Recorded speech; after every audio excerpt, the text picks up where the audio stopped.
$100 remaining, and Ken is getting an update for us. So we do have a drawing taking place here in less.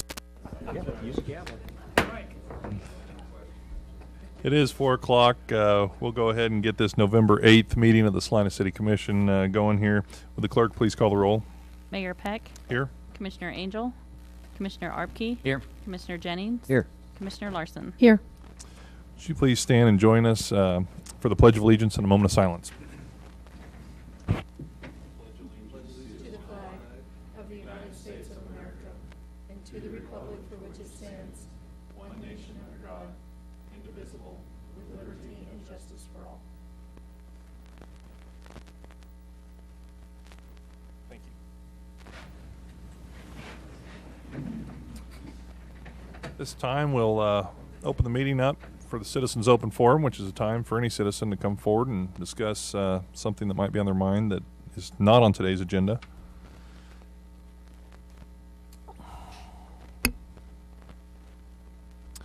Doesn't look like anyone's here today for that, so we'll move on to the consent agenda.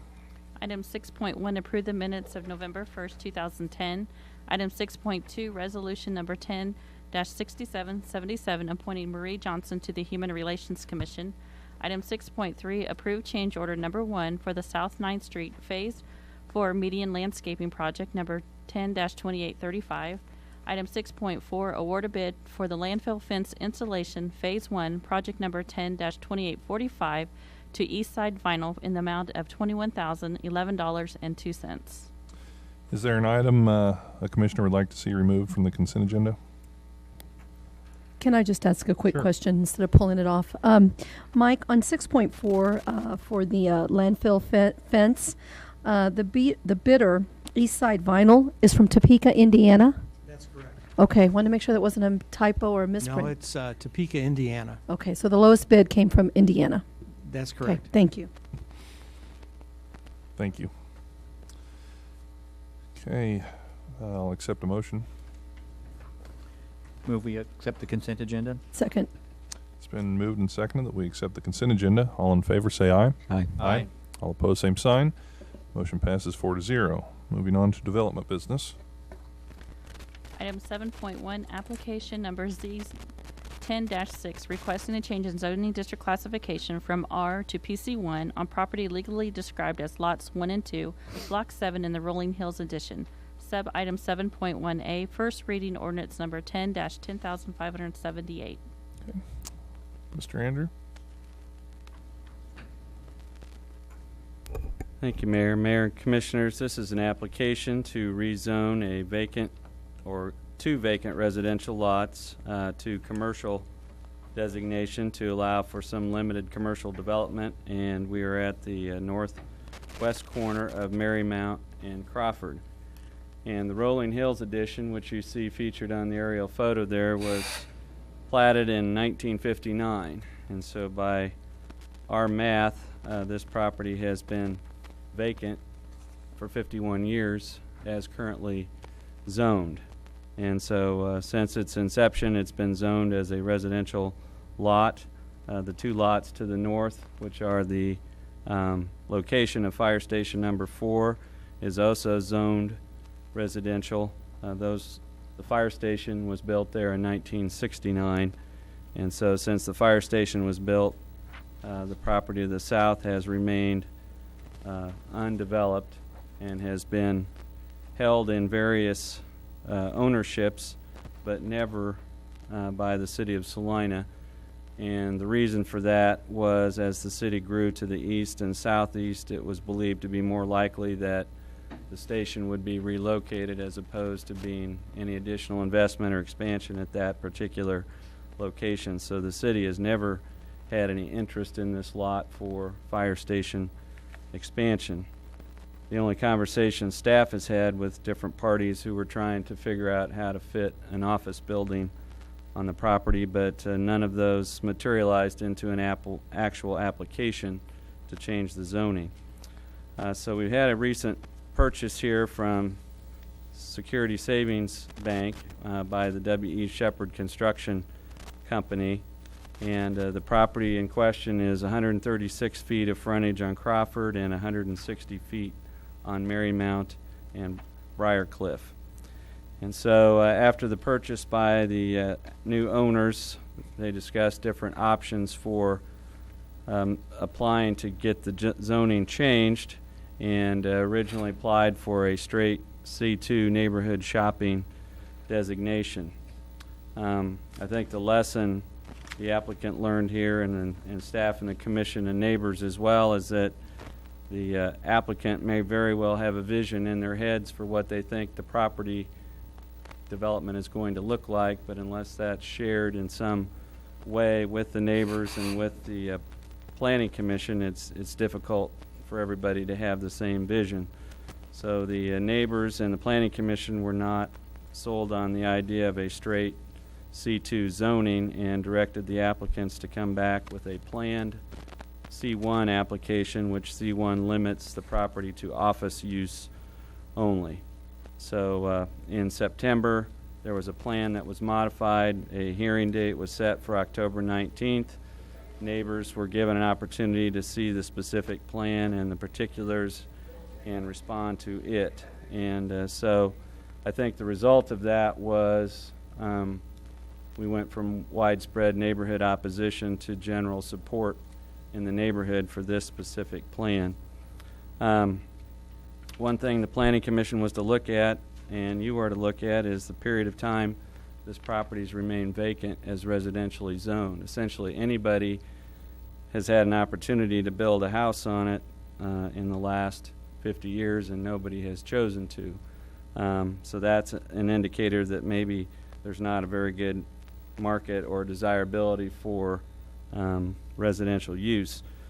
Then we have to look at what type of use would fit in this location in this neighborhood, realizing that we do have a cemetery, apartments, and commercial across the street, but this is the one side that is in close proximity to an established residential neighborhood.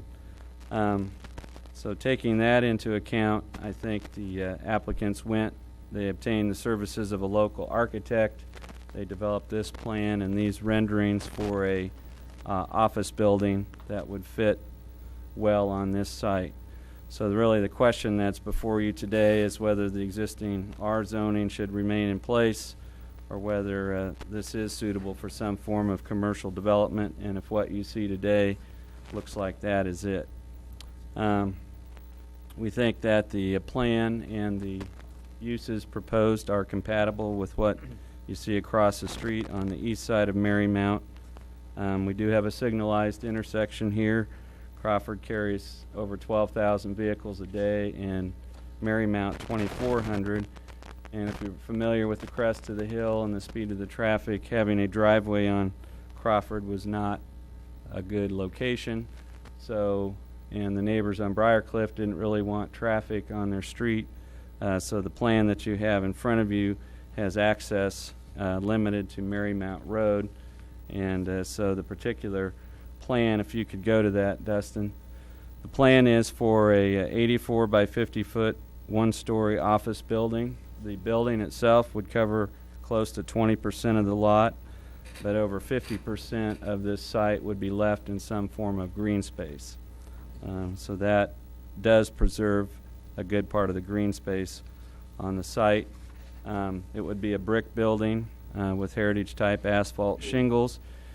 The way that they're planning to orient it is to have the main entrance face north towards the fire station with the parking lot you see there to the north accessing from Marymount. So it would actually back up to Crawford, but would still have a very attractive frontage on Crawford and a sign out on the corner. The plan provides for 18 parking spaces. If this were strictly an insurance or real estate office, they would need 14 spaces.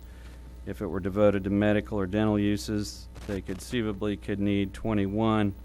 But what we're looking at here is just the gross square footage, and as we discussed with the Planning Commission, if you take out areas for hallways, restrooms, things like that, the 18 spaces should accommodate offices here, whether they're medical or insurance or whatever the case would be. The driveway location is 75 feet south of the fire station entrance and 110 feet north of Marymount, so it is centered and very well situated. You can see that they're showing a sign in the corner. They're not presently showing any wall signs. A neighbor requested, and the Planning Commission agreed, that there probably should not be any wall signs or lighted wall signs facing Briarcliff, so that was a stipulation they put on the property. As far as landscaping, they're over and above what the city's minimums would be, and there was some discussion. I think you've got the photo there, Dustin. There is a fence shown in this illustration. What the fence does not show is some existing pear trees that are on the south side of the fire station.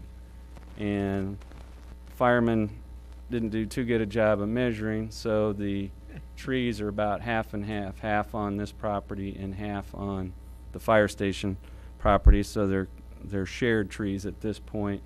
And so the fence, one, didn't seem practical with the trees there, and the neighbors and everyone agreed that the trees formed a better buffer than trying to artificially introduce a fence there. So although the fence is shown in those illustrations, the Planning Commission recommended that it be deleted. So on the 19th, the Planning Commission held a public hearing. The attendance was much smaller than previous hearings. The neighbors were generally supportive of the plan with limitations, and so the Planning Commission voted 8-0 to recommend approval of a zoning change and the plan that you see here, which was prepared by Warren Edinger, a local architect. And there were a couple exceptions that the Planning Commission recommended for approval. One, to make the site really work and fit the parking lot and buffer in, to allow the building to be scooted 5 feet closer to Crawford Street, 35 feet instead of 40, which is still an ample setback compared to other buildings on that street. Allowing a fenced-in trash enclosure over on the east side of the parking lot near Marymount. That was the best location for it in terms of accessibility and keeping it away from residents, and elimination of the 6-foot fence that you see in that illustration. And some of the reasons were they thought this plan was compatible with the neighborhood. The property had been vacant for 50 years, is presently zoned, and so they thought that this plan fit the site well. So this comes with a recommendation of approval, and attached in your packet is an ordinance that would rezone this property to Plan C1, and it requires that the property be developed in accordance with the plan that you see presented today. So your options would be to concur with that and approve a zoning change on first reading, or if you see things you don't like, you could send it back to the Planning Commission, or if there are 4 of you who think this should remain residential, that is an option as well. I'd be happy to address any questions. Questions of staff? Originally, was there any sort of plan that was brought out for retail? You said that the applicant... Well, when I was with the applicant originally, I was kind of nudging them towards C1, but they saw some things like barber shops, beauty shops, things like that, that they thought they might want to leave this project open for, and so they looked at C1 and C2 and thought C2 preserved more options. Mm-hmm. But I advised them it also created more things for the neighbors to be concerned about. So the Planning Commission basically said, we're not going to consider C2, but if you come with a good C1 plan, we'll consider it.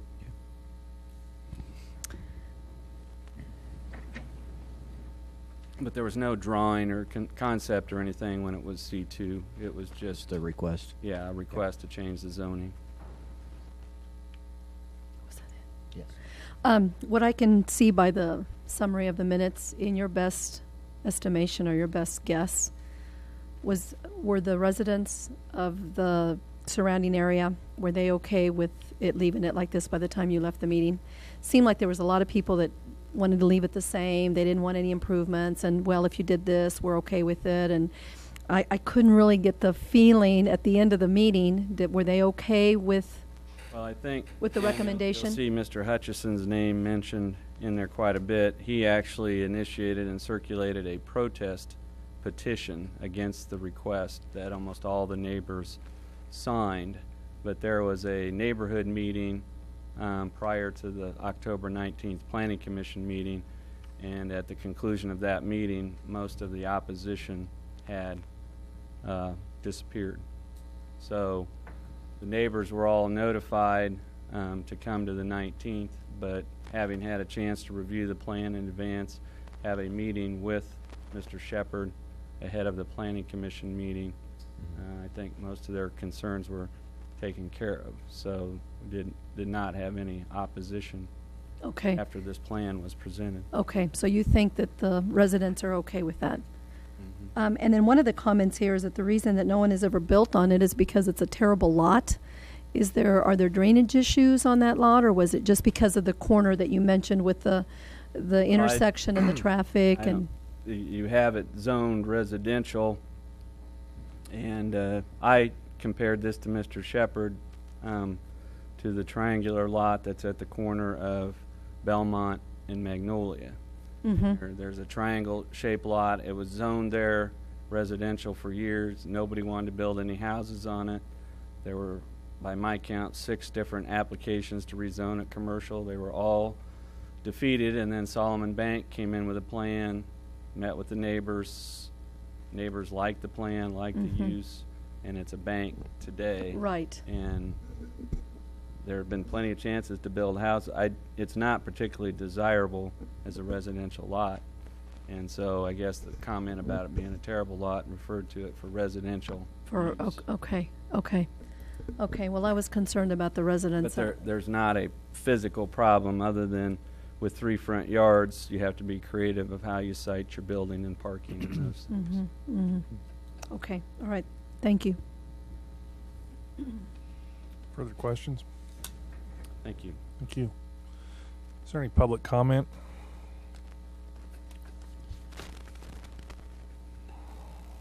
Okay, seeing none, I'll accept a motion. Mayor, I make a motion that we approve the application Z 10-6 filed by Bill Shepherd requesting a change in zoning district classification from R1 to PC1.